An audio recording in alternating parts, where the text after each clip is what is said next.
Hi, ഇന്ന് ഡ്യൂട്ടിക്ക് പോകുമ്പോഴേ അമ്മ എനിക്ക് പൊതിച്ചോറ് തന്നു വിടാമെന്ന് പറഞ്ഞായിരുന്നേ. അമ്മയുടെ കയ്യിൽ നിന്ന് ചോറ് വാങ്ങാനായിട്ട് വളരെ വെപ്രാളത്തിൽ എങ്ങനെയെങ്കിലും മറിഞ്ഞു വീഴാതെ കൈത്തോടിൻ്റെ സൈഡിൽ കൂടെ റോഡിലെത്തി. റോഡിൽ നിന്ന് വളരെ വേഗം നടന്ന് ജംഗ്ഷനിലെത്തി. ജംഗ്ഷനിൽ ഇതാ അമ്മ എന്നെ കാത്ത് നിൽപ്പുണ്ടേ. എന്നെ കണ്ട ഉടനെ തന്നെ അമ്മ ബാഗിൽ നിന്നും പൊതിച്ചോറെടുത്ത് എനിക്ക് വെച്ച് നീട്ടി. കണ്ടോ, എൻ്റെ അമ്മയുടെ ആ മുഖത്തെ സന്തോഷം കണ്ടു. എനിക്ക് ചോറ് തന്ന ഉടനെ അമ്മ ദാ അവിടെ പച്ചക്കറി കടയിലോട്ട് കയറി. എന്തിനാണെന്നറിയാമോ? മോന് വെജിറ്റബിൾ ആർട്ട് ചെയ്യാൻ വേണ്ടി പാവലും പടവലും വാങ്ങാൻ. അപ്പം ഞാനും ഒന്ന് കയറി. അയ്യോ, ദാ ബസ് വന്നു. പിന്നെ ഓടി ഇറങ്ങി വന്ന് കൈ കാണിച്ച് ബസ് എന്തായാലും അങ്ങ് നിർത്തി. ബസ്സിൽ നിന്ന് ആളിറങ്ങുന്നത് വരെ വളരെ ക്ഷമയോടെ കാത്ത് നിന്നു.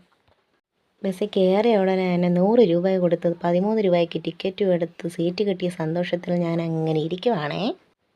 ഡ്യൂട്ടിക്ക് ചെന്നേ. ഉച്ചയ്ക്ക് അമ്മ തന്ന പൊതിച്ചോറ് ഇങ്ങ് നോത്ത് വെച്ച് നല്ലതായിട്ട് നല്ല രുചിയോടെ അങ്ങ് കഴിച്ചു കേട്ടോ. അപ്പോൾ ഞങ്ങൾ ഇഷ്ടപ്പെട്ട